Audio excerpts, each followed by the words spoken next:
Voilà, c'est parti. Bien, on va pouvoir commencer. Écoutez, merci à tous d'avoir répondu présent au rendez-vous. Ça devient une petite habitude du vendredi ou jeudi plutôt aujourd'hui. Ces webinaires sont une bonne occasion d'échanger sur nos pratiques dans nos pays respectifs. Le thème d'aujourd'hui était demandé par plusieurs d'entre vous et c'est un sujet qui est déjà travaillé par différentes OP. Ah, je vais vous demander de couper, voilà, couper votre micro ou mettez en silencieux au moins vos téléphones, voilà, de manière à ce qu'on s'entende bien. Est-ce que vous pouvez couper votre micro?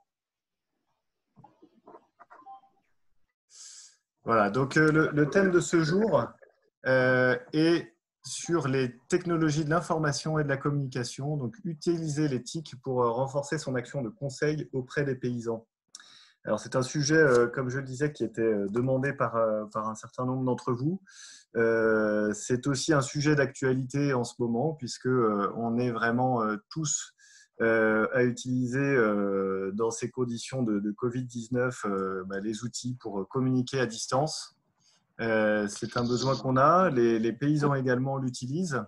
Comme le disait le président Jean-François Isambert la semaine dernière, c'est aussi cette contrainte de la limitation des déplacements ou du confinement Covid-19 nous oblige à nous réinventer, à utiliser des nouvelles pratiques. Et donc, voilà, ça en est une illustration. Le thème d'aujourd'hui va nous permettre de voir des expériences voilà, de certains qui ont déjà expérimenté ces choses-là et qui l'utilisent dans le conseil. Alors, pour rappel sur le principe du webinaire, c'est une petite conférence, un atelier à distance qui est préparé par des intervenants qui vont partager leur expérience. N'hésitez pas donc à poser vos questions, c'est l'objectif. On partage l'expérience, on peut à la fois questionner les personnes qui contribuent, mais également partager vos expériences pour ceux qui n'interviennent pas directement. Je vous demanderai à tous de bien couper votre micro de manière à ne pas perturber la présentation. Les micros donnent un son qui est très fort et perturbe un peu la réunion. Donc, s'il vous plaît, coupez bien vos micros. Ensuite, quand vous avez une question à la fin des présentations, soit vous mettez un message dans la chat box ou bien vous levez la main. Il est possible de lever la main et je verrai ça et donc vous donnerez la parole dès que ce sera possible. Voilà, je vous remercie pour cette discipline et nous allons commencer. Alors, pour un petit cadrage de départ, oui, pardon, avant de passer à ce cadrage, je voulais juste vérifier si Martial Marguet a pu nous rejoindre. Donc, est-ce que Martial, tu es parmi nous? Alors, Martial est un élu de Ferté qui donc, va contribuer dans son intervention. Et donc, je voulais vérifier s'il était bien connecté. Il nous joint par téléphone normalement. Est-ce que Martial, tu es présent? Bon, il me semble que Martial n'est pas connecté. Alors, il sait de toutes les façons qu'il peut avoir l'assistance d'Héloïse si besoin. Il a les numéros de téléphone, je l'ai eu tout à l'heure. Donc, a priori, il devrait pouvoir nous rejoindre. Martial est éleveur dans le Jura, en GAEC, avec des contraintes assez fortes de travail en ce moment. Et donc, sa disponibilité peut être difficile parfois. Donc, on espère qu'il arrivera à nous rejoindre. Voilà. Sinon, Héloïse l'aidera à se connecter s'il y a des difficultés. Alors, je continue. Petit cadrage de départ. Le thème d'aujourd'hui, les TIC, donc les technologies de l'information et de la communication dans le conseil. On parle bien de conseil agricole, les TIC étant des outils au service du conseil agricole. Le conseil agricole ayant pour finalité l'accompagnement des producteurs dans la prise de décision et dans la progression pour des meilleurs rendements, des meilleurs revenus. Le conseil agricole prend des formes très diverses. On en a parlé dans les dernières réunions notamment, les derniers webinaires. Les démonstrations, les tests au champ en sont un exemple. Les bilans de groupe, bilans de campagne, la formation, l'aide à la décision par les calculs technico-économiques sont diverses formes du conseil agricole. Les technologies de l'information et de la communication sont des outils qui sont au service de cette action qui se passe dans la proximité, dans la confiance avec les producteurs. Et on en parlera dans la séance telle que ce sera illustré par nos intervenants. Les technologies TIC prennent diverses formes. Les plus anciennes, et ce n'est pas nouveau, étaient le téléphone, la radio, la télévision. C'était le début de la diffusion à large échelle. Et dans le conseil agricole, ça a été mobilisé très tôt, mais également les sites internet, les SMS et plus récemment les réseaux sociaux, Facebook, WhatsApp, etc. Ces outils sont au service de la transmission, de la communication, de l'échange. Et donc, les présentations qui vont nous être faites aujourd'hui vont illustrer comment concrètement, dans les OP, dans l'activité de conseil agricole, ils sont mobilisés et à quelles conditions est-ce que ça marche bien.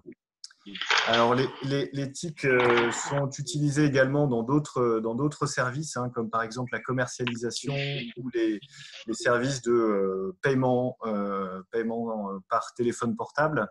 Nous ne l'aborderons pas aujourd'hui, car le sujet est le conseil agricole. Ça pourra faire plus tard l'objet d'un autre échange, mais aujourd'hui, nous parlons conseil agricole.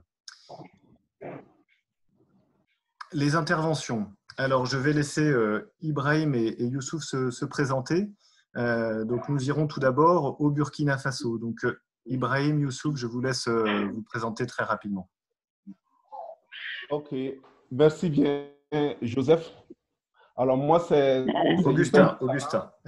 Oh, désolé. Merci bien, Augustin. Alors, moi, c'est Ibrahim Sana. Je suis chargé de l'accompagnement des services de conseil agricole à FET Burkina. Est-ce qu'on arrive à avoir Youssouf? Alors, Chrysostome, est-ce que tu peux mettre ton micro si tu es avec Youssouf?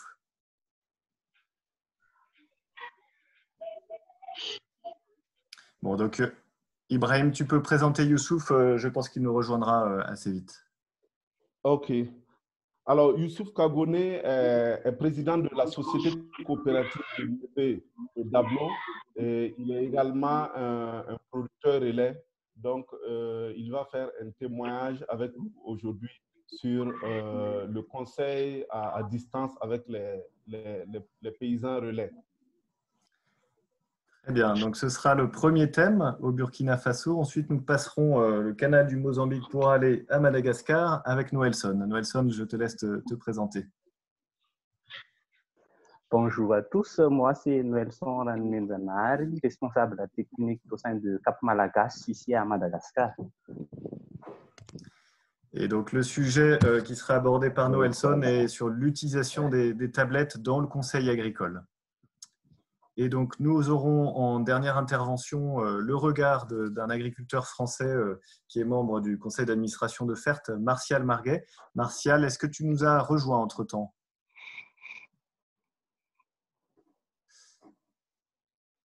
Alors, il semblerait que non.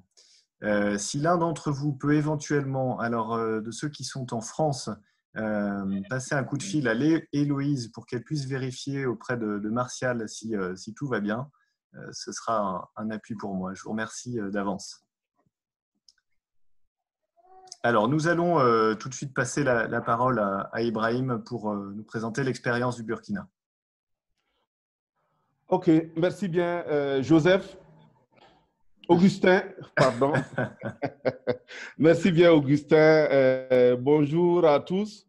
Alors, c'est avec un plaisir que Youssouf Kagone, un élu et président de coopérative, et moi, allons vous partager l'expérience donc du Burkina Faso sur le conseil à distance avec les producteurs relais à l'aide donc de smartphones. Alors, tout d'abord, il me semble important donc de vous rappeler le contexte qui a prévalu à cette réflexion et à la mise donc, en place donc, de ce dispositif-là. Augustin, prochaine slide, s'il te plaît. Voilà. Alors, donc, il faut dire que depuis mars-avril 2019, il y a 3 des organisations paysannes que nous accompagnons qui sont sous la menace terroriste.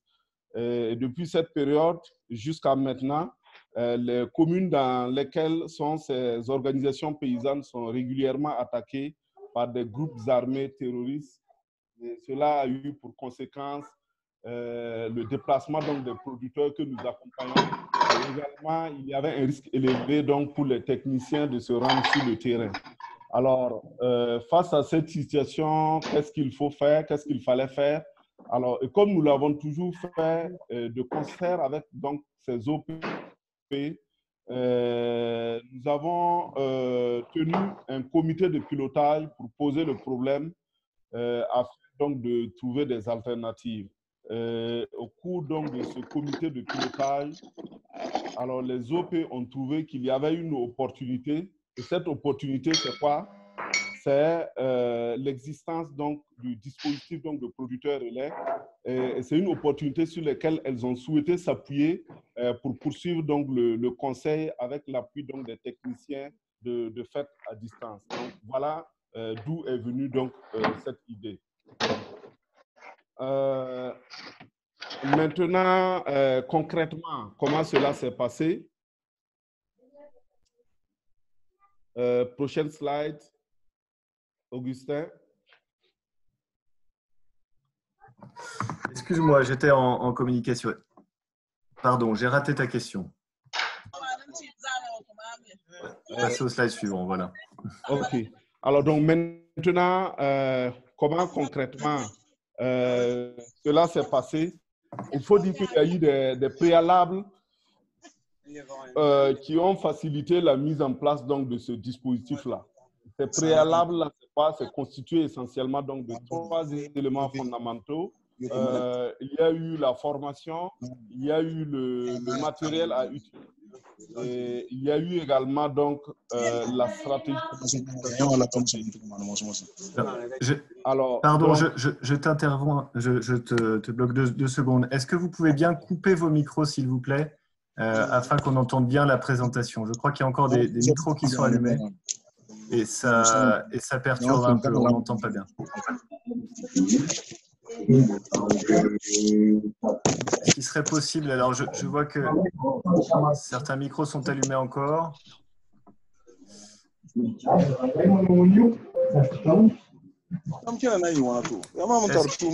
Est-ce qu'au Burkina Faso, vous pouvez couper également aussi? Voilà. Alors je vais... OK.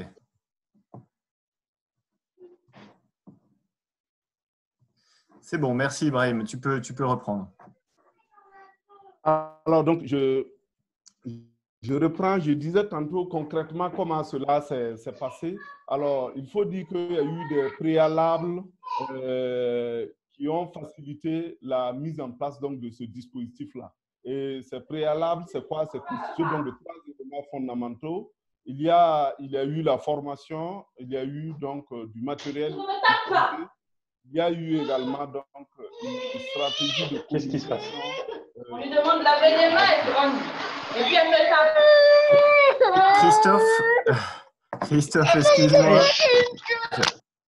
Voilà, bon, je lui ai coupé. J'ai découvert la fonction couper directement le micro. C'est bon, tu peux reprendre, merci. D'accord. Alors, donc, je disais tantôt concrètement comment cela s'est passé. Il faut dire qu'il y a eu des préalables qui ont facilité la mise en place donc, de ce dispositif-là. Et ces préalables-là, c'est quoi? C'est constitué donc de 3 éléments fondamentaux. Il y a eu la formation, il y a eu du matériel à utiliser et également une stratégie de communication qu'on a adoptée. Alors, en ce qui concerne donc le premier élément, c'est-à-dire la formation, les OP ont souhaité donc un accompagnement en termes donc, de renforcement de capacité donc, des producteurs relais sur un certain nombre donc, de modules. Donc, il y a eu donc une formation sur le module mise en place et conduite donc, des parcelles de démonstration et des champs écoles. il y a eu également un module sur les itinéraires techniques donc, de production, des spéculations qui étaient concernées par les tests. Et il y a eu également un module sur comment organiser et tenir une visite commentée dans les champs écoles. Donc, ces formations ont été réalisées juste avant donc, le début donc, de la saison hivernale. Alors, deuxièmement, il faut dire que les OP et les producteurs relais ont bien voulu mettre leurs propres appareils, c'est-à-dire les téléphones et les smartphones, à contribution donc, dans le processus. Alors, à cet effet, il y a 2 applications qui ont été identifiées, l'application Messenger et WhatsApp, donc pour pouvoir faire la communication. Et enfin, il y a eu donc une stratégie donc, de communication qui a été mise en place à travers essentiellement 3 éléments. Il y a eu les messages vocaux, les envois de photos et également donc, les envois donc, de compte rendu. Alors, concrètement, par exemple, si le producteur est sur le terrain et il est en face donc d'une situation qu'il ne maîtrise pas, alors il peut appeler au téléphone le technicien de fait pour lui poser le problème afin que celui-là donc lui vienne en aide. Ou encore, il peut envoyer un message vocal, ou encore, s'il est confronté à une situation qu'il ne maîtrise pas, il peut faire une photo, par exemple, s'il s'agit donc d'une situation liée à la production. Il envoie au conseiller et au regard donc des observations que le conseiller va faire, il va essayer donc d'apporter donc des éléments de réponse au producteur relais. Alors donc voilà un peu ce qui est donc du dispositif donc qui a été mis en place. Et je vais m'arrêter là pour le moment et laisser la parole à Youssouf Kaboné, qui est président de coopérative et également en même temps producteur relais, pour faire un témoignage de comment il a vécu cela, ses perspectives, les difficultés rencontrées. Donc, je rappelle qu'il va s'exprimer en langue et à l'aide donc d'un collègue, ils vont traduire en français pour l'assistance. Donc, Youssouf, si tu es prêt. Ok. Donc, vous savez, c'est de wa amisi sana ngoma. Donc, tumna sidi ya woto ning me tumna pour la nan pour ça. Tumna sidi ya soma hati il solo nen tondo. Il solo nen ton tivoy tonda patiere ti tondo coopérateur d'amba pour on tala neba son point dik pour kanga tum ti wala per ko da ba be tonde ngoy. Dille rikita men ti tumda yi solo nen tondo. La bumuni sinki ti tumda yi soma wa me yati coopérateur namba menga sakame wa de nya ko bangra ti ko bangra ti bamme tumda bamme kada tumda wala han sera ya la han ki tumda yi soma tumda yi soma coopérateur namba fa tema sungi ya no woni ni sin tumda me sungi ya no la wa han bi ferte ya ton wasaba ko bangri la ya ne ligidi sinam sallama wa essence ne ligidi la unité ramba c'est tout dans tout ça ya wa de tout ça ton ne kër suka ne be be intéressement fond ramba santo ya zulu ya yoko da photo envoyer faire ko na ba ta tore mana yiri zulu ko nga ko hawo mikti ya wana te de ko direct ko kibar ni be wata mana yele ko nga ya soma il tumna yi somo yintame ti ton rata ti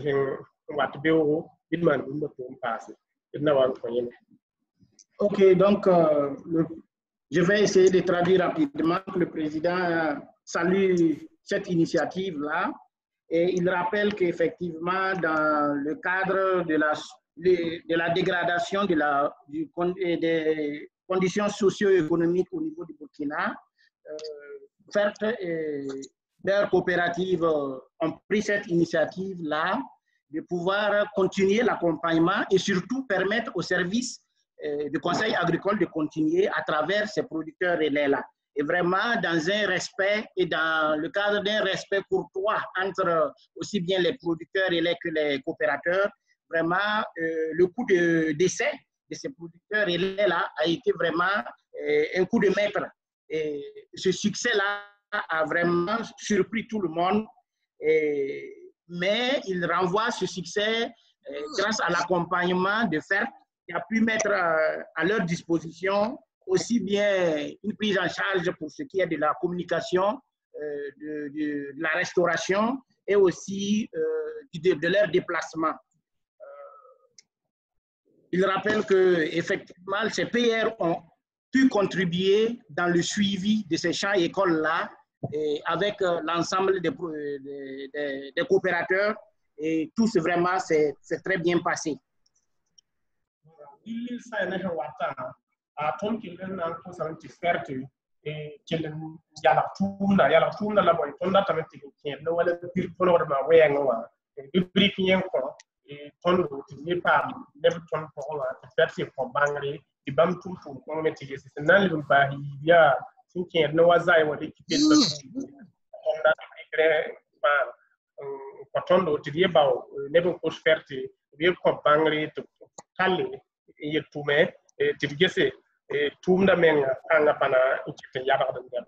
donc ton côté ya woto la leben kota me ti wala bono mat fon ramba ro songo ti pam bamba ti bam la tara to indi ki zulo e sambe odo wa ko de na ba ti fa À la suite de son intervention, il souhaite partager que justement ce succès-là les a fait vraiment grandir en termes d'initiative et que leur souhait actuellement, c'est qu'au niveau du compostage, de la réalisation des demi-lunes et d'ISAI également, ils puissent bénéficier de l'accompagnement de FERT en termes de renforcement des capacités de nouveaux PR qui vont s'occuper de l'accompagnement dans le cadre, bien sûr, de la réalisation et du compost et des ailes et également des demi-lunes. Mais pour que cela puisse vraiment être une réalité, ils souhaitent également que FERT puisse mettre à leur disposition des smartphones qui vont faciliter un peu le travail parce qu'il a rappelé dans son intervention qu'initialement, c'est les appareils personnels qui sont utilisés dans cette première initiative-là. Mais à l'avenir, ils souhaitent disposer de nouveaux téléphones qui puissent vraiment faciliter le travail à leur niveau. Voilà, donc tout le monde pas tout le monde qui joue et donc c'est le tout le monde pour un service et puis il y a rien qui est dans la connexion il veut sortir le même par et voilà ton ami d'attendre pour et du coup on a ban ton zulu et ning ton ton ya tere wa zulu et on a créé les eaux pas passer donc zulu c'est rien il y a autre le pas voilà smartphone ramba min ton décharge jamais donc zulu a arrivé il y a autre. Voilà, donc l'arbre ne doit pas cacher la forêt comme on a l'habitude de le dire. Certes, ça a été un succès, mais le suivi de ces champs écoles par les PR a connu aussi quelques difficultés, notamment essentiellement en ce qui concerne l'instabilité du réseau. Ce qui fait que, aussi bien pour les appels téléphoniques que pour la connexion, il arrive qu'il y ait beaucoup de poches qui n'ont pas de connexion et que cela ne facilite pas le contact avec les techniciens de FERT pour répondre aux besoins des producteurs sur place. C'est ça qu'il a noté essentiellement comme difficulté majeure. Bien sûr, la non-disponibilité de l'électricité aussi par moment a occasionné des décharges de batterie et tout ça, c'est des éléments à prendre en compte dans l'avenir.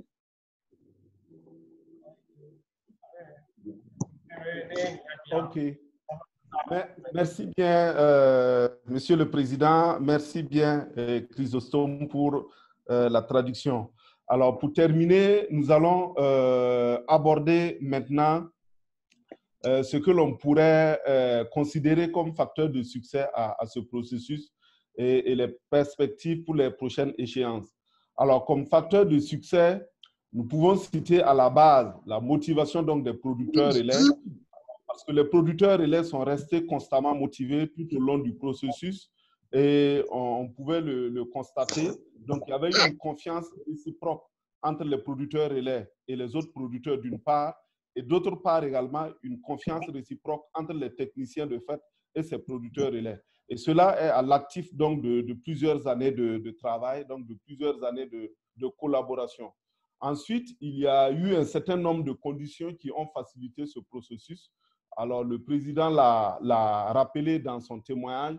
Donc, il y a eu des protocoles entre les OP et FERT, dans lequel donc, FERT a accompagné ces OP en crédit de communication, en carburant, en restauration et en location de motos. Donc, pour vous donner des exemples, alors, c'était 500 francs CFA par sortie donc pour la communication, 700 francs CFA donc par jour pour le repas, 50 francs CFA par kilomètre pour le carburant et 2000 francs CFA pour la location donc, de la moto. Et enfin, comme autre facteur donc, de succès, il faut noter que ces producteurs relais sont tous alphabétisés en langue, et ce qui leur donne un bon niveau d'assimilation dans l'information et autres apprentissages par rapport aux autres. Par rapport aux autres. Alors, comme perspective, il faut dire qu'on s'apprête actuellement à doter les OP en smartphone et ensuite donc former donc ces producteurs relais sur l'utilisation donc de nouvelles applications telles que Area Mesure pour donc les permettre donc de mesurer en fait leur champ. C'est un besoin qui a été exprimé. Donc des appels vidéo pour pouvoir participer à certaines rencontres en direct. Et également, en perspective, on compte installer donc une application Kobenga au niveau donc, de ces smartphones-là. Il faut dire que Kobenga est une application développée par un ancien donc, de FERT Burkina sur l'itinéraire technique donc, de production du Niébé.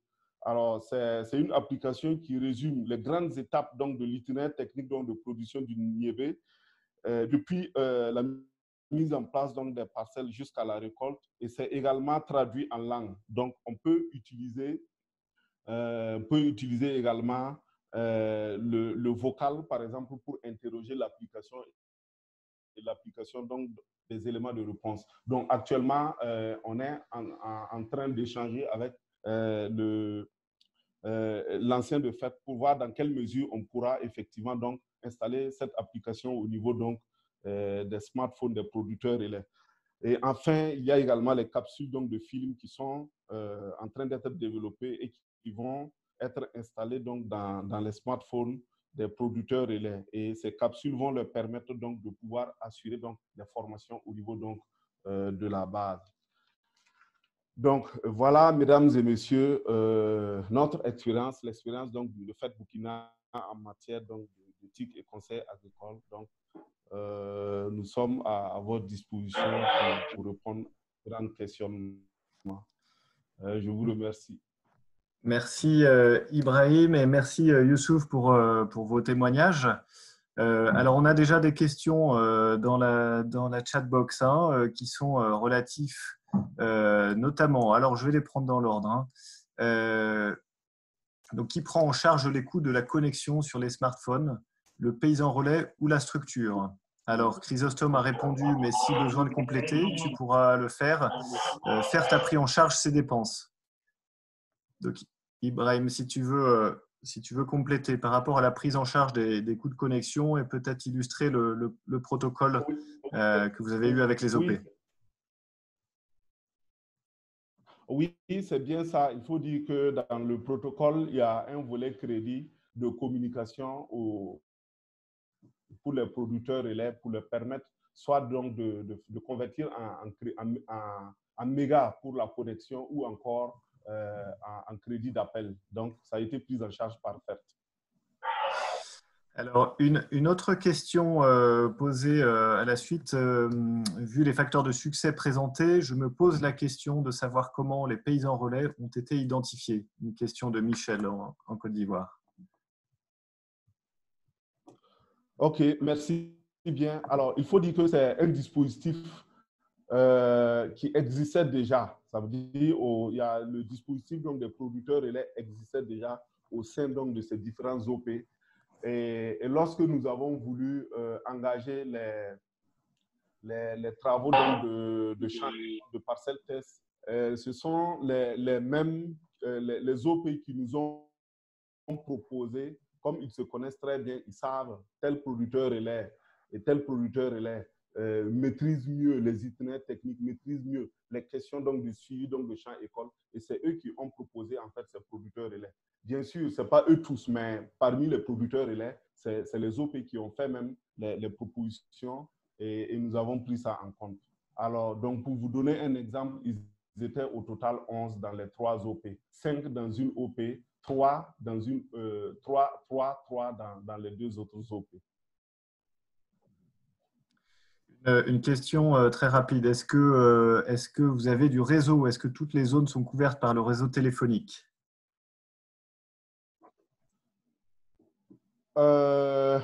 Oui, bon, le problème de réseau,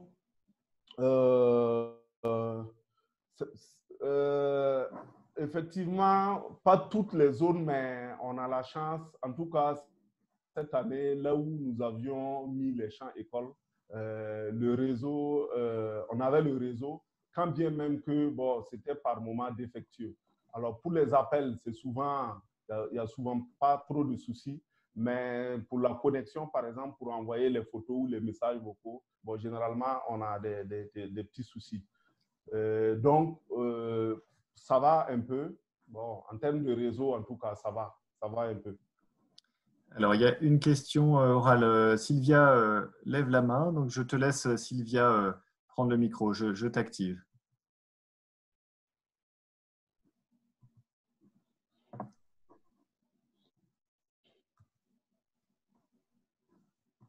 Sylvia, si tu veux poser ta question. Oui. Ma question, c'est par rapport à l'introduction de Ibrahim. Il a parlé de 3 étapes, la formation, le matériel et la stratégie de communication. Je n'ai pas bien compris. Est-ce que la formation, c'était en face à face ou c'était à distance? C'est ça ma question. Merci. Oui, Sylvia, oui, la formation, c'est une formation en salle avec l'ensemble donc, des producteurs relais. Donc, on a déroulé un certain nombre de modules avec eux, mise en place et conduite des parcelles tests, les itinéraires techniques, comment organiser une visite commentée, comment on envoie un message vocal via Messenger WhatsApp, comment on envoie une photo à travers WhatsApp ou Messenger. Donc, c'est bien en salle, c'est face à face. Ce n'était pas une formation à distance. Alors, Merci. Merci, Ibrahim. Une question, Pierre qui lève la main. Vas-y, Pierre, si tu veux. Ah, pardon, il y avait juste avant Chrysostome, je crois, qui voulait prendre la parole. Vas-y, Chrysostome. En fait, c'était pour expliquer les critères de choix des producteurs relais. En fait, ces producteurs relais-là sont choisis parmi les producteurs pilotes. C'est-à-dire, c'est les meilleurs producteurs pilotes. C'est eux qui sont devenus les producteurs relais. Et cela voudrait dire que ces meilleurs producteurs pilotes-là maîtrisent mieux l'itinéraire technique. Et c'est eux maintenant qu'on a choisi, que les producteurs ont choisi pour être des producteurs relais, pour accompagner et former les producteurs pilotes là et les producteurs. Très bien. Augustin? Oui.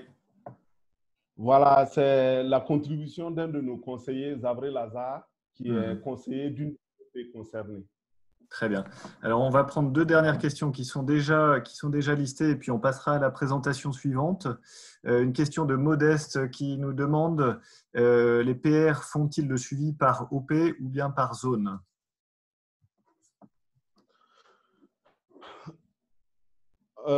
Merci bien. En fait, il faut dire que, par exemple, chaque OP a ses PR.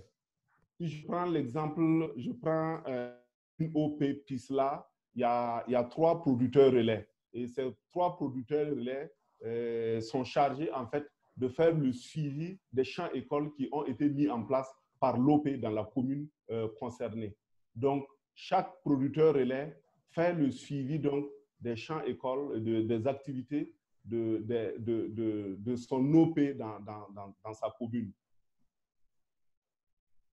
Très bien, merci. Et je donne la parole à Pierre pour la dernière question sur cette présentation. La parole à toi, Pierre. D'accord. Bonsoir à tous. Je voulais savoir. Alors, il y a un écho, Pierre. Savoir, le nombre de PL est fonction de la taille de l'OP ou bien c'est en fonction des activités à mener qu'on détermine le nombre des PL. Ok, merci bien Pierre. Alors donc, bon, je dirais que c'est en fonction des deux parce que au regard du nombre de champs écoles à mettre en place, chaque OP essaie de proposer des gens qui vont pouvoir dégager leur temps pour pouvoir suivre efficacement donc, ces différents champs écoles. Donc, pour vous donner un exemple, à Dablo, on avait 5 producteurs relais, à Pisla, 3 producteurs relais et à Pensa, 3 producteurs relais. Voilà, à Dablo, parce qu'on avait beaucoup plus, le nombre de tests était élevé là-bas par rapport aux 2 autres OP. Très bien. Merci, merci beaucoup Ibrahim et encore merci Président Youssouf pour votre témoignage. Je propose qu'on passe à la présentation suivante. Donc Noëlson, si tu peux nous rejoindre et nous présenter l'expérience de Madagascar. La parole à toi. Merci Augustin. Donc, je vais vous partager nos avancements dans l'utilisation des tablettes dans le conseil agricole de proximité ici à Madagascar. Tu peux passer dans le diapo suivant.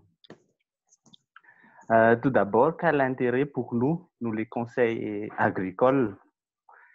Premièrement, il faut reconnaître qu'un conseiller est un être humain, donc il a ses limites.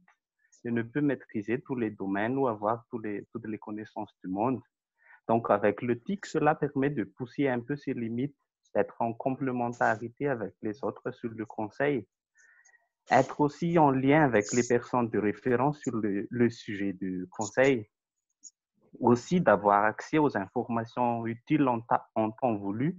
Donc, pas la peine d'amener ces livres partout où on y va. Des supports divers et bien illustrés pour des visuels qui facilitent les explications, même avec des producteurs qui ont des niveaux de scolarité un peu bas.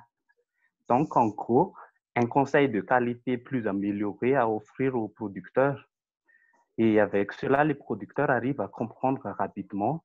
Ils sont à l'aise dans la prise de décision. Un conseil de qualité plus amélioré à offrir tu peux passer maintenant au suivant, Augustin. Donc, comme usage habituel des tablettes, l'utilisation en tant qu'outil de communication, voici à côté la photo de groupe de FIFATA sur Facebook. On utilise aussi les tablettes comme j'ai dit tout à l'heure, comme support pédagogique pour les formations, ateliers, conseils individuels ou autres styles d'animation. On l'utilise aussi souvent dans la géolocalisation pour appuyer les producteurs dans la sécurisation foncière, c'est-à-dire de localiser rapidement avec les agents foncières les coordonnées géographiques des infrastructures.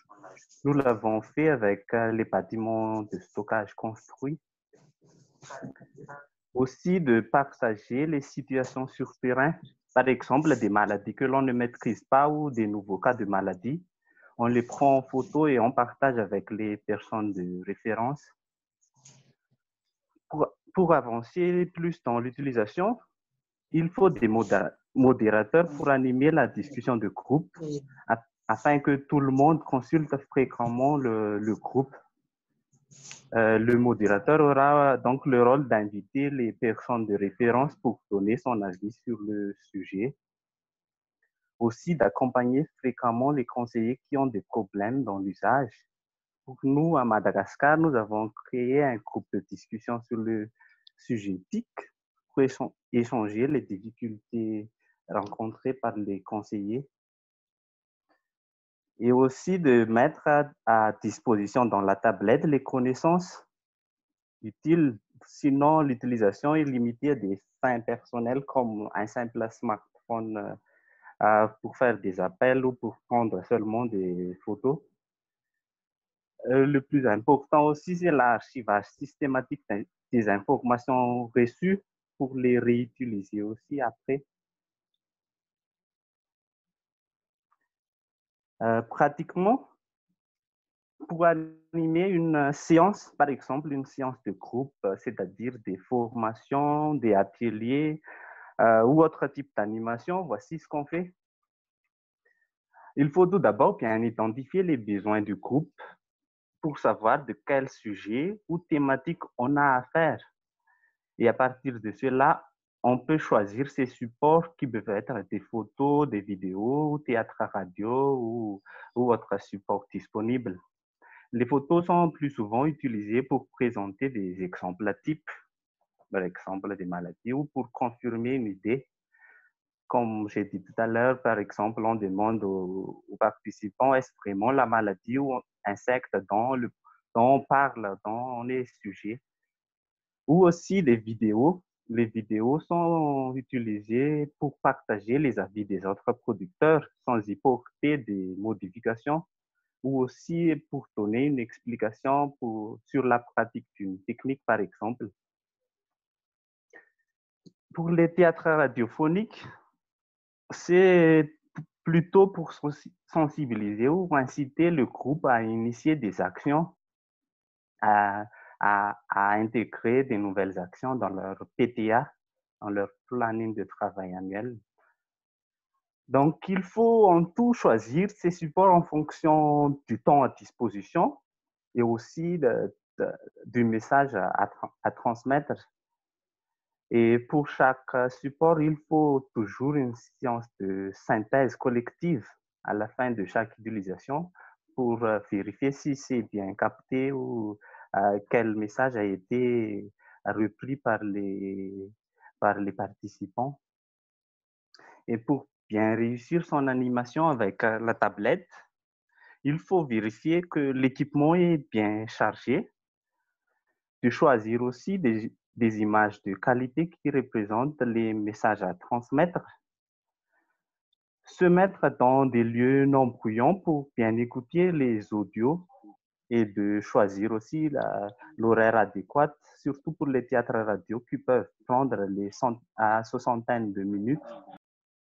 En usage normal, une tablette de 10 pouces correspond à 6 ou 8 personnes pour bien visualiser une vidéo. Pour les séances individuelles, par exemple, les conseils individuels ou les animations Monopoly, les applications de la tablette permettent de bien planifier dans son agenda les accompagnements des producteurs, donc de ne pas rien rater sur les rendez-vous donnés avec les producteurs. L'usage des tablettes facilite la prise de décision des producteurs par des illustrations du conseil. Par exemple, présenter cette trésorerie sous forme de graphe. Donc, c'est plus facile à assimiler que de lui présenter des chiffres comme l'image ci-contre à côté. Ou aussi de prendre en photo les situations initiales pour pouvoir les comparer dans le futur. Par exemple, les terroirs aménagés en nez vif. Donc, on va les comparer à l'évolution du terroir après. Ce qui intéresse aussi les producteurs, comme tout réflexe humain, c'est d'être pris en photo ou vidéo. Donc, ils sont fiers qu'on s'intéresse à eux et de leur présenter aussi les avancements ou réalisations des autres. Donc, c'est comme une sorte de challenge. Il se dit, moi aussi, je peux le faire. Donc, c'est déjà une source de motivation pour eux. Pour bien réussir, il faut partager ces agendas avec les équipes pour solliciter de l'aide ou appui complémentaire, de bien préparer ces fichiers pour ne pas écraser les autres fichiers déjà présents dans la tablette, de limiter les bruits lors de l'enregistrement des vidéos, des audios. Voilà, et comment on a fait pour former les conseillers sur l'utilisation des tablettes et aussi d'avoir les connaissances à disposition. Donc, nous avons consolidé toutes les informations et connaissances faites par le groupe FIFATA et les centraliser au niveau d'une entité. Chez nous, c'est au niveau de CEFEL. Puis, nous avons identifié les personnes de référence pour chaque thématique. Donc, il y a peut-être des thématiques sur le foncier, des thématiques sur les parcelles de démonstration, les champs écoles, sur des aspects techniques. Donc, on a choisi des personnes de référence sur chaque thématique. Et le tout, toutes ces connaissances, on a mis dans une carte à mémoire de grande capacité, les mettre dans la tablette de chaque conseiller. Et actuellement, nous avons pu consolider une trentaine de gigas de vidéos, photos, fiches techniques, donc des supports au choix pour les conseillers et que l'on aussi souhaite mettre à jour périodiquement dans le moyen terme. Pour la formation des conseillers, les paquets d'applications utilisés fréquemment, on l'a mis dans la carte mémoire et il reste seulement aux conseillers de faire l'installation, vu que l'accès à Internet peut être très limité en zone rurale. Les conseillers sont formés dans l'usage des applications et aussi l'utilisation efficace de la tablette, c'est-à-dire comment gérer la mémoire, comment avoir la connectivité, quand et comment aussi utiliser les supports, toutes les connaissances qu'on a mis dans la tablette. Et ce qu'on a vu, c'est qu'il a été plus efficace pour la formation de diviser en plusieurs séances, puisque chez nous, il y a différentes tranches d'âge de conseillers. Donc, l'assimilation n'est pas toutes les mêmes chez les jeunes ou avec les plus âgés. Les accompagnements post-formation sont très importants parce que c'est dans l'usage que les conseillers ont des questions pratiques les plus fréquentes. Et on ne va pas oublier qu'il faut bien classer les informations pour faciliter la recherche dans la tablette. Par exemple, on va le faire par thématique ou des directives comme ça. Et voilà, c'est ce qu'on peut partager. Sur ce, merci à vous tous de m'avoir écouté. Je suis toujours là pour les questions, les remarques. Merci. Merci beaucoup, Noëlson. Donc, c'est un travail qui est issu en fait de votre expérience de plusieurs années de manipulation des tablettes, à la suite duquel vous avez échangé. Il y a eu une étude de capitalisation qui vous a permis de tirer des leçons du passé et donc d'organiser ces formations. Je vais laisser à chacun la possibilité de poser des questions si vous avez des besoins d'éclaircissement ou de compréhension. Alors, une première question de Ida à Madagascar. N'avez-vous pas encore rencontré des problèmes techniques avec les tablettes ou les smartphones? Ce sont des matériels assez fragiles. Noëlson, je te laisse répondre. Oh, ok. Donc, le problème fréquent, c'est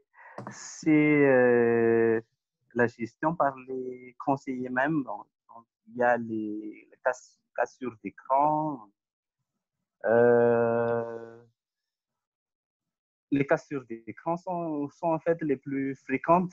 Donc, maintenant, on a choisi de bien protéger les tablettes avec des housses comme ça. Les autres problèmes aussi, problèmes techniques, l'accès au réseau pour les zones, pour les conseillers aux zones plus reculées.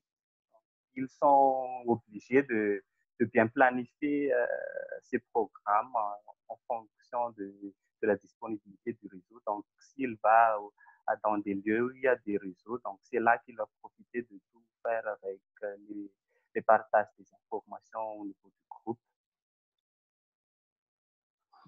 Voilà. Merci. Est-ce qu'il y a des questions? Peut-être une question que je vais avoir à mon niveau. D'après les producteurs, qu'est-ce qui est, selon toi, le plus intéressant, le plus utile dans cette grande panoplie d'outils? Qu'est-ce qui suscite le plus d'intérêt selon toi?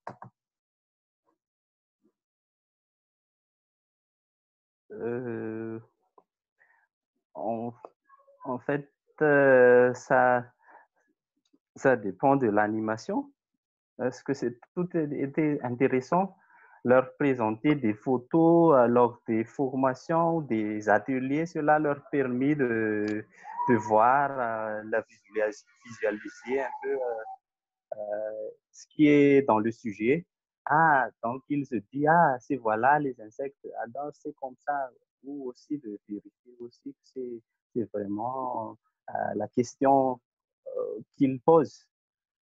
Les vidéos aussi, c'est intéressant pour témoigner parce qu'on ne change rien. Donc, au lieu de déplacer un paysan d'un lieu à un autre, donc il faut juste lui prendre en vidéo et on va le présenter à des autres groupes ou comme ça. Donc, voilà, des avancements, des témoignages comme ça et ça leur a un peu remonté la motivation, le moral.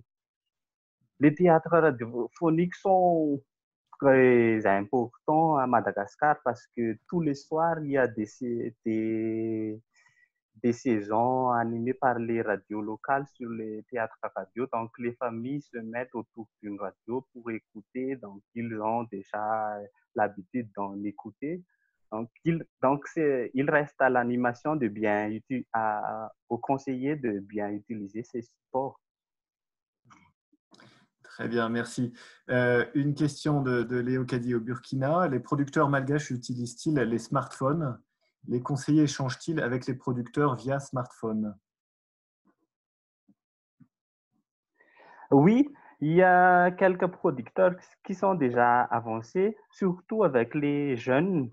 Donc, les jeunes, ils ont tous déjà des comptes sur Facebook. Donc, ils sont déjà des amis de nos conseillers ici. Donc, ils se partagent via les messages privés sur les échanges avec leur OP.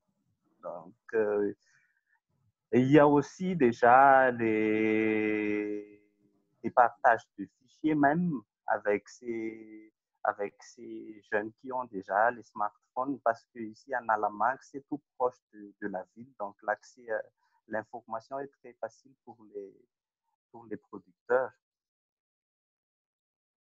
Voilà, je ne sais pas si c'est suffisant comme réponse. Je ne vois pas de questions complémentaires, donc je pense que tes réponses sont très claires. Est-ce qu'il y a d'autres questions? S'il n'y a pas de questions, je peux éventuellement solliciter Sylvia qui, au niveau du CEFEL, est en charge justement de la centralisation des supports produits par le groupe FIFATA, hein, les fiches techniques, les photos, les vidéos, etc. Et qui met actuellement à jour le répertoire des personnes ressources. Donc, c'est quelque chose qui est nouveau, qui est en cours. Est-ce que tu veux nous dire 2 mots dessus, Sylvia? Ok, merci Augustin. Nelson a déjà parlé de inventaire de tous les documents disponibles au niveau de différentes entités du groupe FIFATA, à savoir Cap Malakas, CEFEL, FLP, FIFATA, FECAMA et surtout FERPROTANA en Alamangue. Donc, nous avons échangé avec les responsables et nous avons récupéré tous les fichiers en version électronique, les supports audiovisuels, les théâtres radiophoniques que Nelson a parlé tout à l'heure. Et on a centralisé au niveau du CEFEL afin de pouvoir transférer dans les cartes AUST que Nelson a parlé tout à l'heure. Donc, l'objectif, en fait, c'est que pour que les conseillers puissent mobiliser tous ces outils-là, voilà ce que je peux compléter. C'est déjà évoqué par Nelson. Merci. Merci Sylvia. Alors, je regarde dans les questions. Est-ce que… alors, pardon, une autre question de Miadana, il me semble. Est-ce que c'est possible de grouper les participants dans un groupe Facebook, par exemple, ou autre? Alors, s'agit-il des participants de notre réunion d'aujourd'hui, Miadana, ou bien c'est un autre… c'est davantage concernant l'action sur le terrain ou les OP? Si tu veux prendre la parole.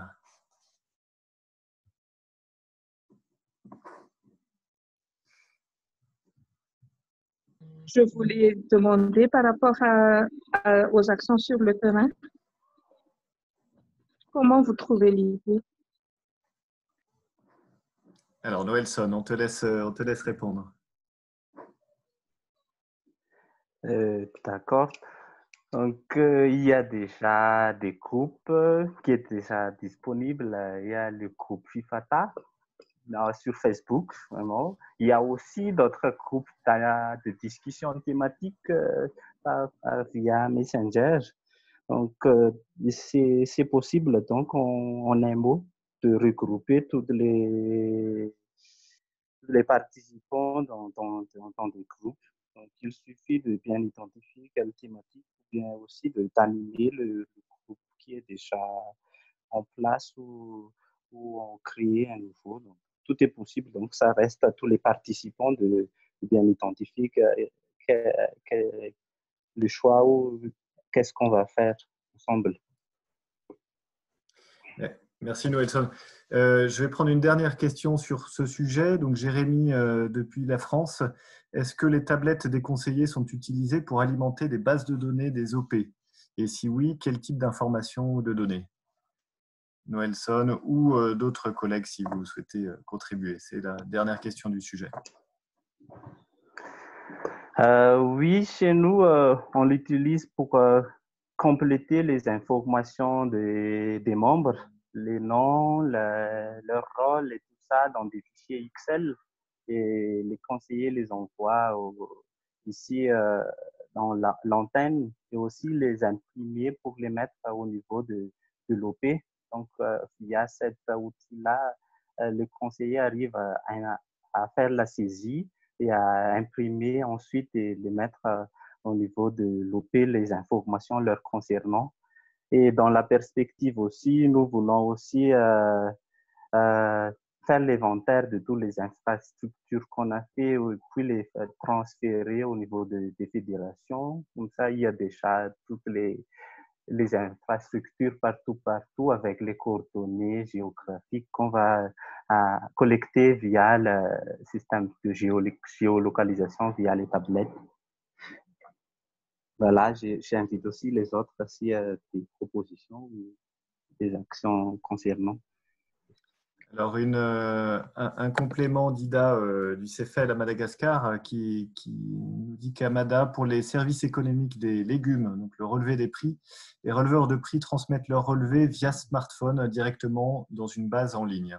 C'est une autre utilisation qui est faite dans l'observation sur les prix centralisés dans le système d'information qui s'appelle le CIEL.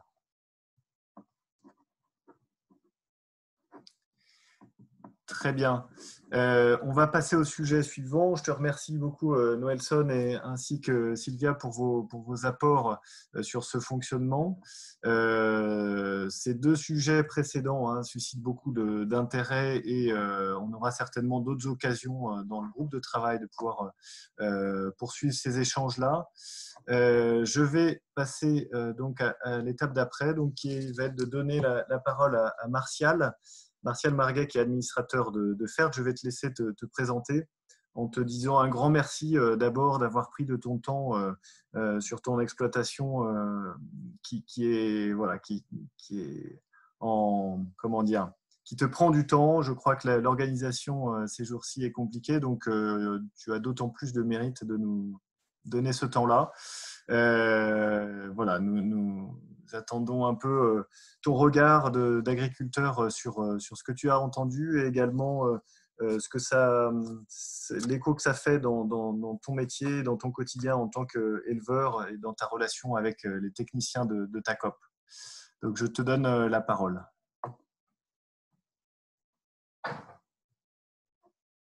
m'entendez bien? Oui, c'est bon, on t'entend, Oui, merci. bonjour à tous. Vous m'entendez? Très bien. D'abord, moi, je vais remercier les gens qui sont mobilisés autour de cette réunion téléphonique parce que c'est pas tout évident. J'ai entendu beaucoup de choses intéressantes, mais beaucoup de similitudes avec ce que je vis comme moi en tant qu'agriculteur, producteur de lait en zone de montagne à la frontière suisse, en France.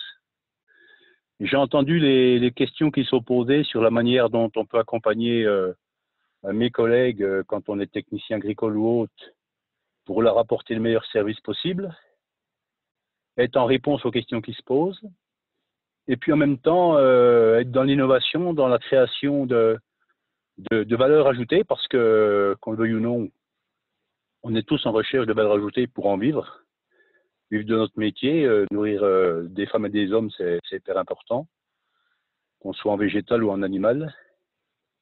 Et les interrogations, j'étais un petit peu surpris parce que il y avait beaucoup d'aspects techniques sur qualité des réseaux, qualité des matériels utilisés.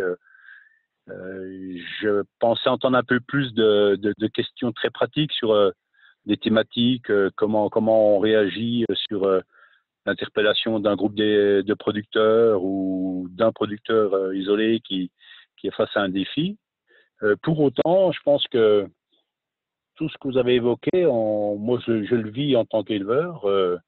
Problème de réseau, Héloïse m'a appelé tout à l'heure parce qu'effectivement, je ne pouvais pas me connecter à la réunion. Je basculais tantôt sur le réseau français ou le réseau suisse et donc je patinais pour me connecter. Cette fois-ci, c'est fait, c'est tant mieux. Vous dire que je pense quand même, et ça me paraît hyper important, c'est que tout ce que vous avez mis en place et l'appui que FERT vous apporte, on apporte de l'appui qu'à des gens qui sont demandeurs. Ça veut dire qu'il y a une dynamique de réception en face, et ça, c'est important. Mais surtout, peut-être ce qui est le plus important, c'est, le mot a été prononcé à plusieurs fois, c'est la formation. Alors, formation des gens en place, des gens d'un certain âge comme moi, hein, j'ai 57 ans. Mais c'est aussi les nouvelles technologies que les jeunes, eux, vont employer de manière plus forte, de manière plus régulière. Et ça doit donner de l'élan à nos métiers, à nos agricultures. Et c'est vrai que là-dessus, je partage assez le fait de dire qu'on est avec des nouvelles technologies, à nous de les utiliser au mieux, puis surtout d'être dans l'efficacité. L'efficacité, c'est le conseil au moment opportun, c'est l'alerte envoyée au producteur en disant avez-vous pensé qu'il y a un traitement peut-être à réaliser parce qu'on a constaté qu'il y avait une arrivée d'IMAS importante, de sauterelles ou de je ne sais quoi, ou une autre maladie foliaire. Mais c'est aussi peut-être aussi des messages d'interpellation, dire les marchés mondiaux sont orientés de telle manière, est-ce qu'à la mise en place de telle ou telle culture, réfléchissez, peut-être ne pas mettre tous les œufs dans le même panier, est-ce qu'il faut peut-être... voilà, c'est tout cela que j'entends et moi je suis heureux d'être avec vous au téléphone parce que je me dis finalement qu'on soit à Madagascar, qu'on soit au Burkina, les thématiques elles se ressemblent. Mais surtout, et c'est peut-être ça le plus fort dans tout ce que j'ai entendu, même si je vous ai dit que j'étais un peu surpris de la discussion, mais surtout, c'est que ça avance partout. Il n'y a pas de retard, il n'y a pas, voilà, on est tous dans la même dynamique, donc ça me paraît hyper riche, quoi. Voilà la première réflexion. Ensuite, je pourrais réagir aussi peut-être à vos questions à vous, si vous en avez, pour que je puisse vous donner entre guillemets mon sentiment. Hein. L'avis compte peu, c'est le sentiment s'il est partagé, et surtout c'est la manière dont on fait l'analyse. Martial, j'aurais peut-être toujours, j'espère. Oui, on t'entend très bien, merci beaucoup. Peut-être une question que j'aurais, je prends la première question. Quels sont pour toi, en tant qu'agriculteur, donc très pris sur le terrain et notamment quand on discutait en préparation de cette discussion d'aujourd'hui, tu m'évoquais notamment la situation actuelle de Covid-19 qui rend les relations avec le technicien un peu difficiles, en tout cas plus à distance. Et plus globalement, quelles sont tes attentes en tant que membre de la COP vis-à-vis de ton technicien? Si tu peux nous expliquer un peu en termes de relations justement à distance ou de conseils apportés par le technicien? Alors effectivement, la France, comme tous les pays du monde, n'est pas épargnée par le Covid. Dans le fonctionnement que j'ai en tant que chef d'exploitation, chef d'entreprise, je suis en exploitation avec mon fils et ma femme, on est 3 associés. On a chacun notre partie d'activité sur l'exploitation. Mais le lien avec la coopérative d'approvisionnement, de stockage, de vente de fertilisants, d'amendement et de matériel, c'était souvent la relation physique avec, physique j'entends sur le terrain ou au bureau pour voir quel achat on va faire, comment on oriente, quelles sont les opportunités. Avec le Covid, tout cela s'est arrêté, complètement arrêté, et pour autant, notre exploitation continue à tourner, nos exploitations tournent. La COP doit continuer à apporter son service. Alors, le conseil et la vente, bien sûr. Et comment on fonctionne aujourd'hui? Effectivement, c'est, vous l'avez évoqué, c'est le smartphone, c'est la tablette, c'est le téléphone, suivant le réseau qu'on a, suivant les questions. Et puis, c'est, entre guillemets, aussi des groupes d'échange à plusieurs, en disant, sur telle parcelle, on constate qu'il y a eu un effet du gel. Bon, comment on réagit? Où est-ce qu'on en était en matière de fertilisation? À quel stade en sont les pousses? Et le technicien, voilà, il a à la fois son jugement de technicien, ses habitudes, il connaît nos parcelles, il connaît nos positions par rapport à l'ensalement. Et il va nous répondre individuellement ou au groupe. Et si besoin, et si on a des cas particuliers, il va s'appuyer sur des fiches qu'il va nous faire passer par mail ou carrément sur le smart ou sur la tablette. Ou sur des photos, comme vous le faites, je l'ai entendu. Et puis après, on fait des commentaires et on échange à distance. Et cette nouvelle façon de faire, elle a ses limites, bien évidemment, parce que quelqu'un a dit fort justement, tout être humain a des limites, et effectivement, tout être humain ne peut pas tout conjuguer, tout savoir. Quand je parle de fiches techniques ou autres, on va chercher ça dans les chambres d'agriculture, on va chercher ça, excusez-moi, j'ai le téléphone qui sonne. Coupé. On va chercher ça à l'Institut de l'élevage ou les instituts techniques du végétaux, peu importe. Et après, on est en réponse. Ensuite, la relation, je le disais, elle a ses limites parce que, qu'on le veuille ou non, les échanges téléphoniques, c'est comme les réunions téléphoniques ou autres, à un moment donné, les gens se fatiguent. Et puis, si peu que la tête soit ailleurs, ils n'ont pas tout capté. Que quand vous avez la personne en face de vous, elle peut voir sur votre visage si vous êtes réceptif ou pas, si vous êtes dans l'interrogation. À distance, ça, on ne peut pas le percevoir. Et je pense que la distance, les moyens technologiques modernes nous permettent effectivement de faire un certain nombre de choses.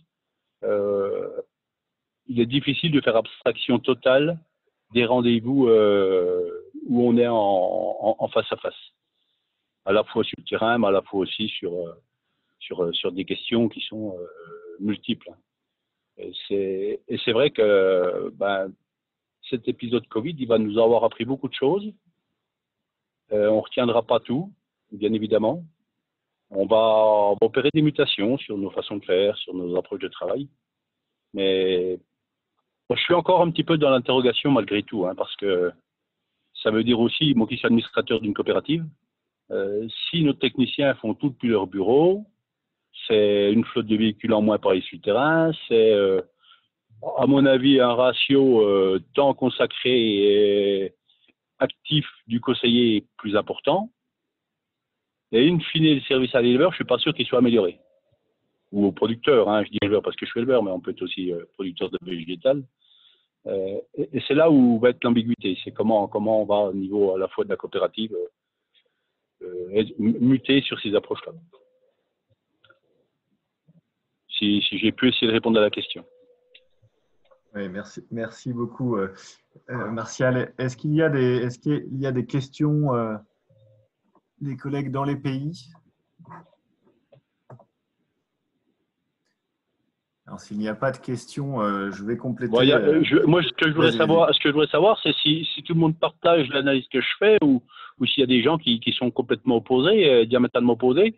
C'est important qu'on échange. Ça permet aussi après d'enrichir ce qu'on saura faire ou ce qu'on aura envie de faire, quoi. C'est sûr qu'il y a dans ton message des messages vraiment forts, hein, avant tout une relation qui existe entre le conseiller et l'agriculteur, une relation personnalisée qui précède la relation à distance, et que la relation à distance ne peut pas remplacer, bien sûr, puisque c'est un conseil personnalisé et de la confiance et des choses qui passent mieux en direct que par des supports à distance. Alors, j'ai une question. Non, une main levée. Alors, attendez. Oui, la personne qui lève la main. C'est Joseph. Excusez-moi, je n'ai pas renommé. Donc, bonjour à tous. Moi, c'est Joseph. Je suis chargé de projet pour FERT. J'ai beaucoup aimé la phrase on ne peut pas percevoir la réceptivité des gens via les nouvelles technologies. C'est-à-dire c'est des questions qu'on s'est aussi pas mal posées sur le terrain. Toutes ces technologies soient au service du producteur et que ça que ça évite de mettre une barrière entre le producteur et le technicien. Et c'est pas toujours évident de trouver la limite, hein, puisque nous on a déjà eu, je me souviens à Madagascar, une mission du BTPL qui nous aidait sur l'élevage laitier et qui nous avait fait la remarque, les conseillers venaient d'être équipés de tablettes. Ils nous avaient dit, mais en fait, vos conseillers ne regardent plus les producteurs et ils ne font que regarder leurs tablettes. Bon, je pense que c'était l'effet nouveauté parce qu'ils venaient de les recevoir. Mais est-ce que c'est des sujets que vous discutez? Alors, Martial, on entend que c'est une réflexion plus personnelle. Mais est-ce que c'est des sujets que vous portez au niveau de la COP, par exemple, de savoir comment vous voulez que soient utilisées un peu ces technologies, ou c'est un peu librement décidé par les techniciens et les conseillers? Merci. Alors, c'est exactement la situation dans laquelle on est aujourd'hui. C'est de se dire, on a au niveau de la coopérative un nombre d'agents culture important, de techniciens, certains sur du végétal, certains sur de l'animal, suivant la zone dans laquelle ils opèrent. Et la question, c'est de dire, mais jusqu'à quel degré ils peuvent travailler effectivement sur tablette, sur écran, et qu'est-ce qu'on a envie de leur imposer, nous, en tant qu'administrateurs de la COP, de présence sur le terrain et en vis-à-vis des adhérents, parce que l'adhérent, il a toujours envie, c'est d'avoir quelqu'un à qui il peut parler.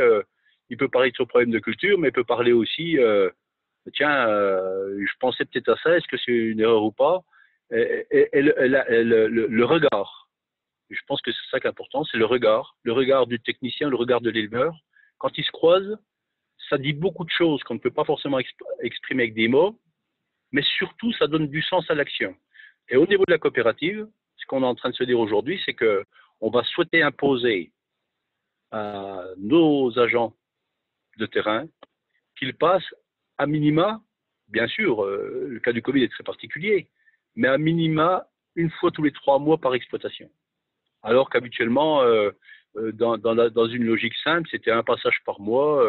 Je viens te voir, je te propose de l'engrais parce que c'est la saison des semis ou de la semence.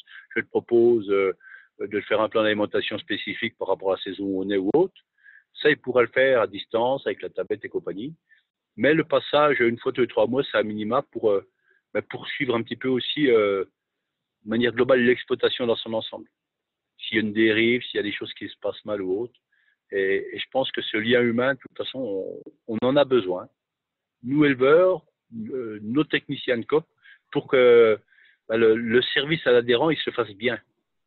J'ai peu de mots pour l'exprimer, mais sincèrement, s'il n'y a pas ce regard, et je pense que c'est le mot le plus important, le regard de perception, d'analyse, de réception des messages, on passe à côté de quelque chose, quoi. Très intéressant. Nous avons une question de Jules. Est-ce que, avec la situation Covid-19, la valeur ajoutée du conseiller est perceptible? Le service à distance, TIC, le comble-t-il?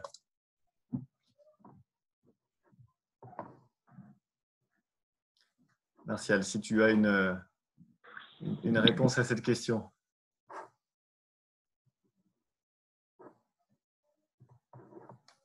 Allô, Martial, est-ce que tu nous entends?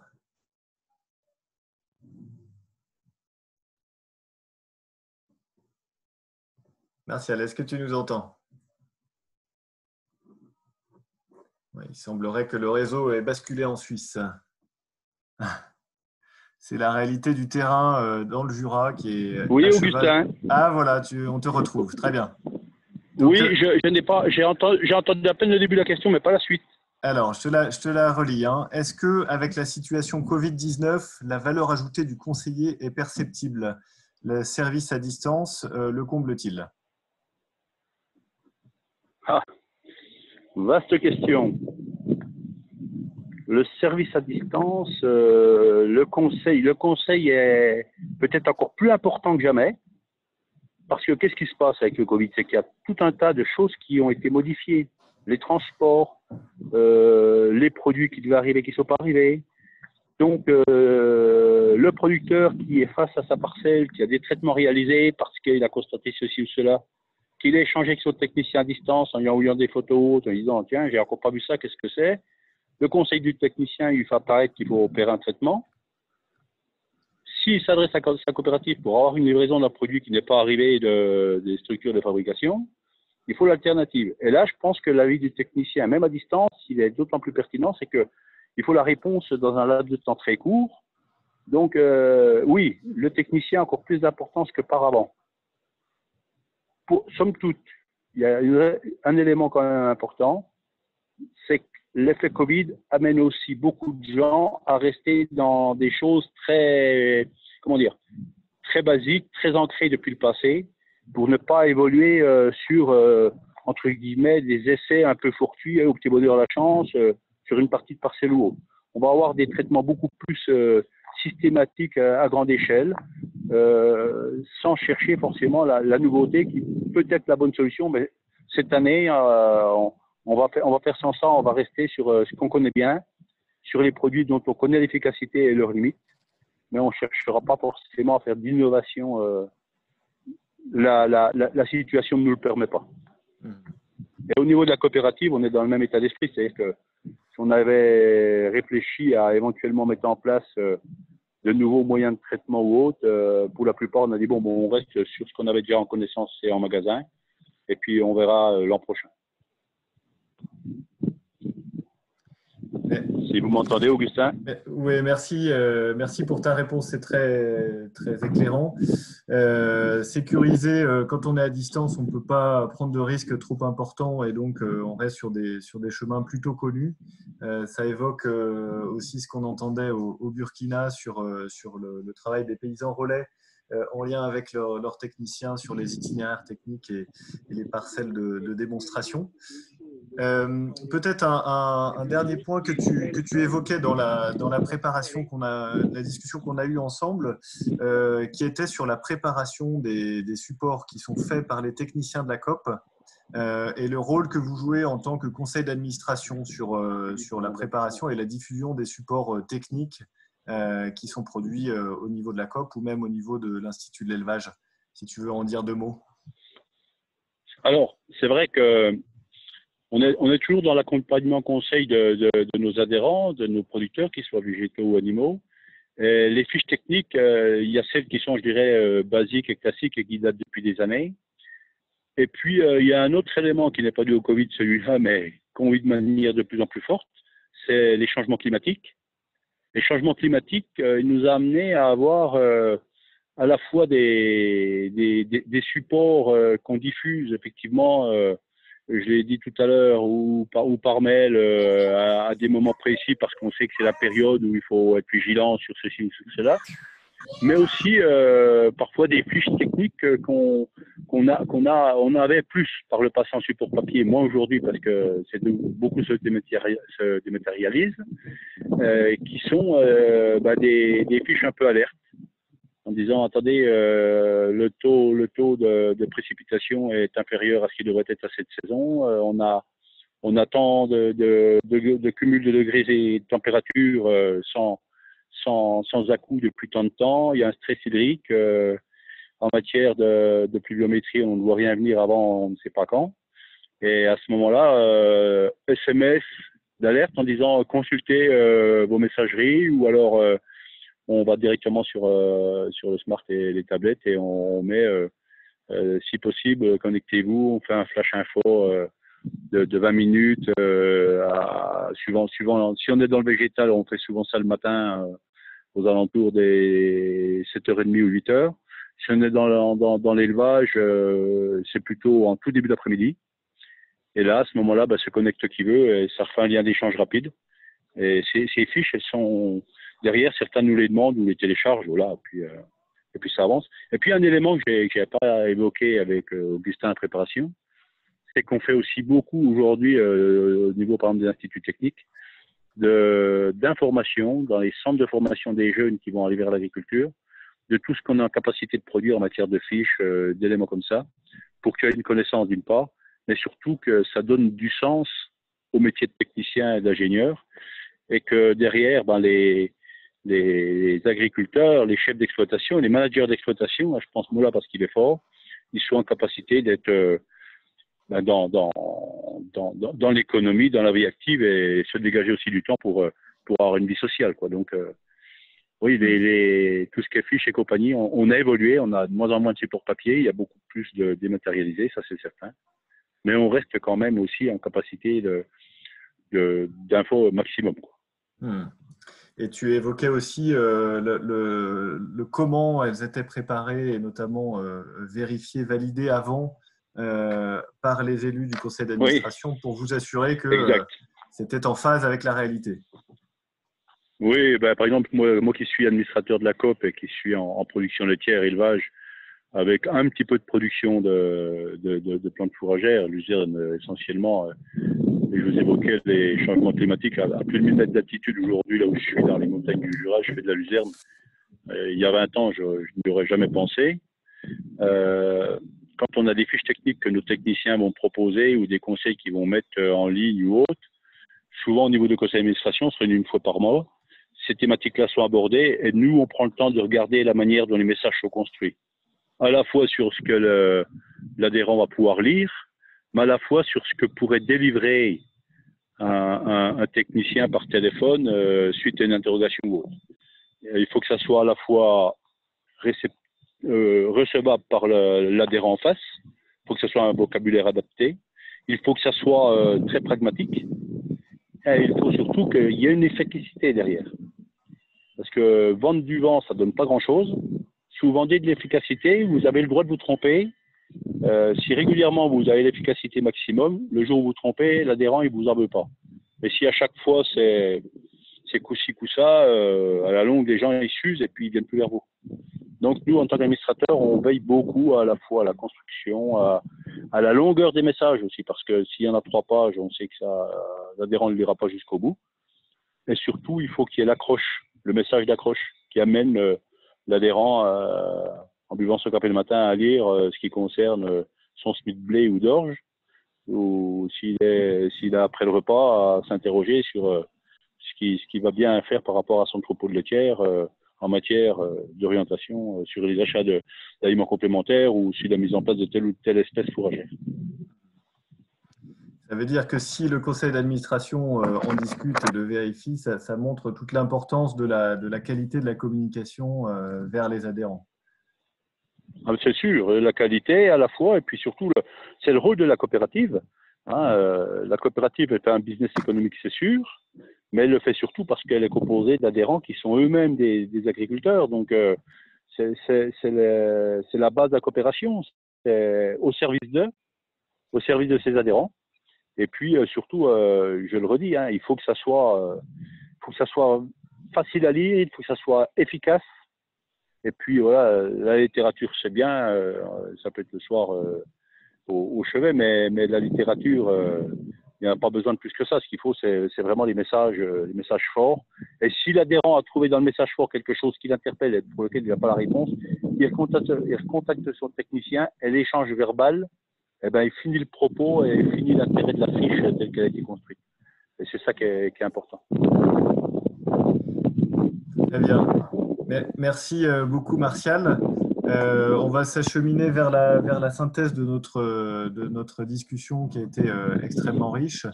Je vais essayer d'en faire une synthèse qui sera forcément avec quelques infidélités ou quelques oublis. Je vous demande de m'en excuser par avance.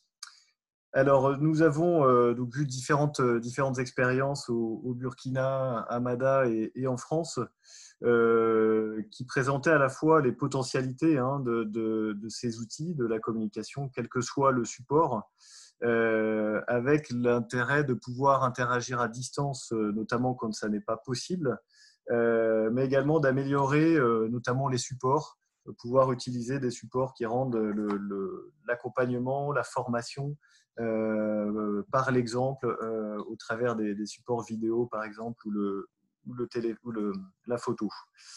C'est l'intérêt de ces outils, mais ces outils ne sont que des outils qui ne doivent pas remplacer la relation qui précède.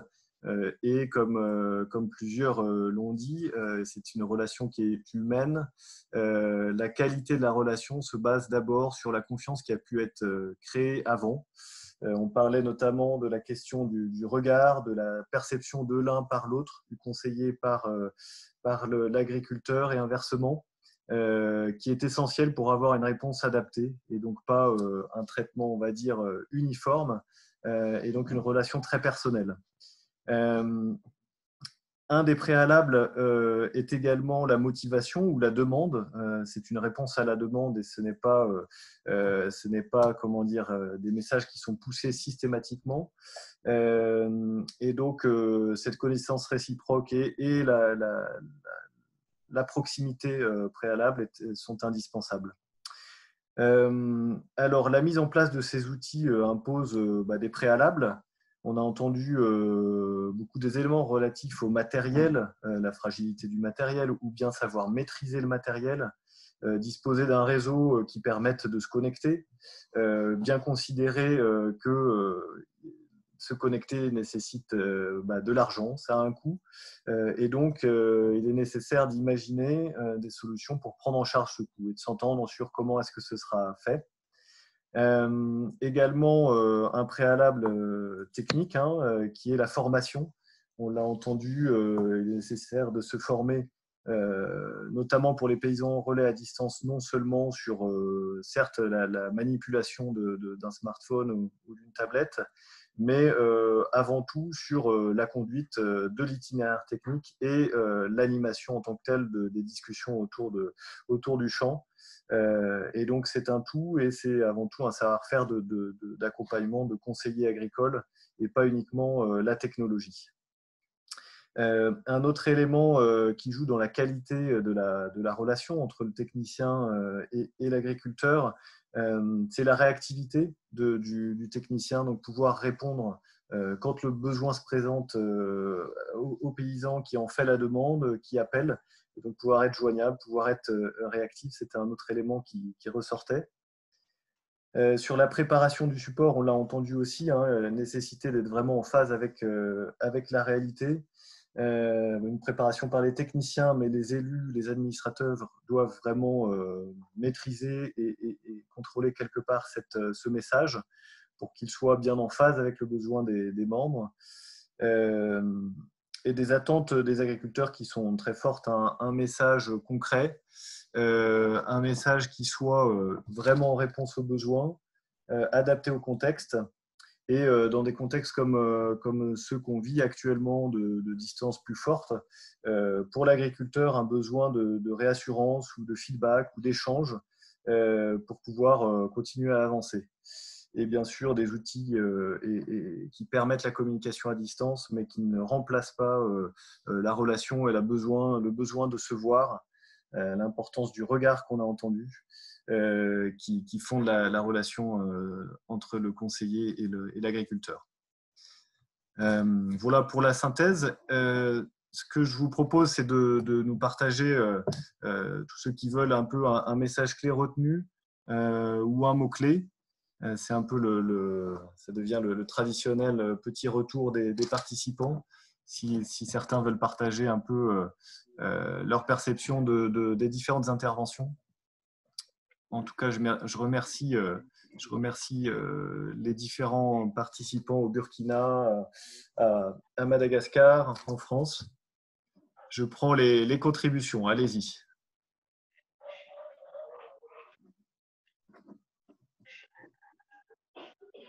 Alors, Lazare, tu lèves la main, je te donne la parole. Vas-y.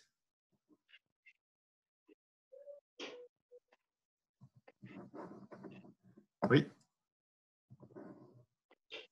Lazare, tu peux prendre le micro.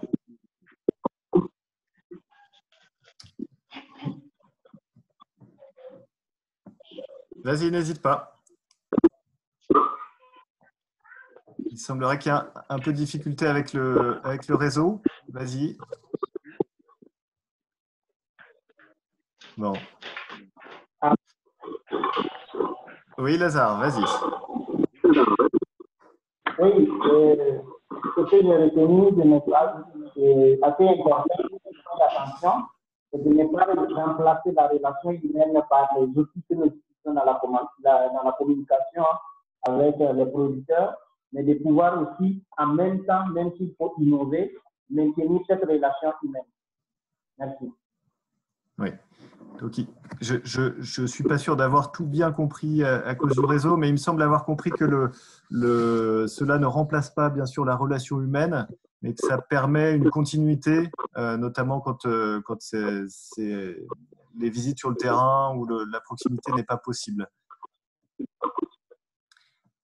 Un commentaire de Sylvia également qui nous dit que les NTIC permettent de poursuivre nos activités. Donc, c'est effectivement cette notion de continuité malgré les contraintes qui peuvent se présenter parfois.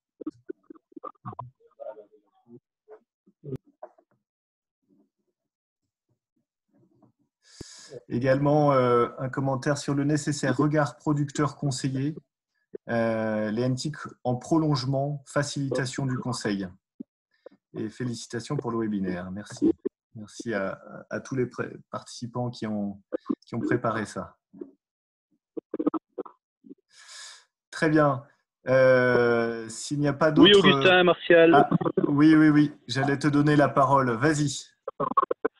Alors, oui, moi, à l'attention de tous les gens qui étaient autour de la réunion, tu évoquais un mot-clé, un mot un petit peu… qui revient à chacun ou pour lequel chacun s'identifie le mieux.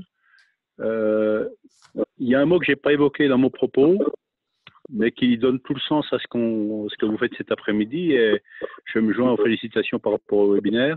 C'est la notion du collectif. La notion du collectif, parce que où qu'on soit en France, qu'on soit au Burkina, qu'on soit à Madagascar, tout ce qu'on peut développer, qu'on soit à distance, qu'on soit en face à face, si le collectif n'est pas là, la production ne sert à rien. Un producteur isolé, il est perdu. Un technicien isolé, il est perdu. Et si on met tout ce monde-là en phase et en lien, c'est à la fois au-delà de l'acte de production, de la sécurisation de la qualité de nos produits qui répondent à des attentes de consommateurs et aussi à des attentes sociétales. Au-delà de l'acte de nourriture, il y a aussi la notion de l'environnement, il y a aussi la notion des équilibres sociaux et sociétaux.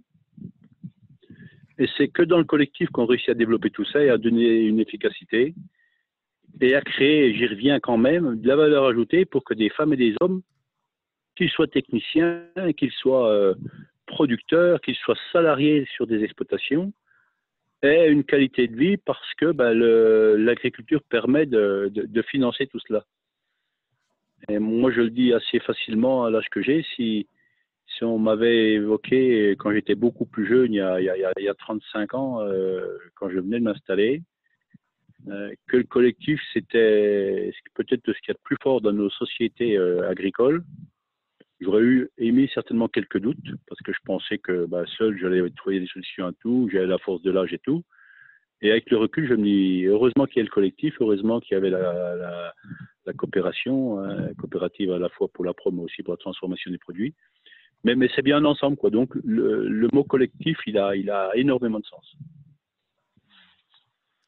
C'est une très belle conclusion. Merci, Martial. Et puis, je vais expliquer à ceux qui ne connaissent pas le fromage de Comté que c'est l'un des meilleurs fromages de France et qui implique un travail collectif très fort puisque c'est un fromage de grande qualité. Donc, tu sais de quoi tu parles et je pense que voilà, cette notion du collectif est importante à tous ceux qui participent aujourd'hui. Voilà, donc je te remercie beaucoup, Martial. Mais Augustin, ouais. si tu permets, par rapport à tes propos concernant le fromage qui est produit avec le lait de mes vaches en coopérative avec d'autres producteurs, j'ai envie de dire aussi que avec FERT, grâce à FERT, j'ai pu apporter mon expérience au Brésil, dans l'état du Minas, à des producteurs qui étaient en production fermière, qui fatiguaient d'avoir une pression forte d'acheteurs de fromage plus ou moins clandestins, et qui, grâce à mon expérience, ont identifié leurs produits par rapport à la zone dans laquelle ils étaient, qui ont donné une valeur et une stabilité à leurs produits parce qu'ils ont mis un cahier des charges à la fois de production du lait, mais de production du fromage. Et aujourd'hui, ces producteurs-là, j'en suis relativement fier, mais ces producteurs-là, aujourd'hui, ils ont retrouvé à la fois une autonomie sociale grâce aux fruits de leur travail, à l'engagement qu'ils ont mis à construire, à être acteurs de leur filière. Et c'est pour ça que je reviens toujours à cette notion du collectif. Mais franchement, l'exemple du comté, oui, certes, mais surtout ne croyez pas que c'est unique et que c'est pas transposable ailleurs. Vous ne ferez pas du comté dans vos pays, c'est sûr. Par contre, vous pouvez, avec vos productions, avec vos goûts culinaires, avec vos modes de consommation, certainement identifier des produits pour lesquels vous aurez une valeur ajoutée à partager au sein d'une filière. Et là, vous aurez répondu à plein de choses, à tous les éléments que j'ai évoqués il y a quelques minutes. Un message très universel. Merci encore à vous tous. Et que nous buvons comme des paroles auxquelles nous croyons vraiment. Mais merci beaucoup, Martial. Merci à tous pour votre présence. Merci à Ibrahim, à Youssouf, à Noelson pour leur contribution. Donc, bonne fin de journée à tous. Le compte-rendu sera partagé comme pour les autres webinaires, également l'enregistrement. Pour information, il y aura donc un sous-groupe qui fait partie du groupe de travail sur le conseil agricole qui permettra de poursuivre les échanges pour faire avancer ces thématiques dans les différents pays. Un grand merci à tous et puis bonne fin de journée. À très bientôt. Au revoir. Au revoir. Merci Augustin. Au revoir, merci. Au revoir à tous. Bon week-end à tous. Augustin, merci. Merci.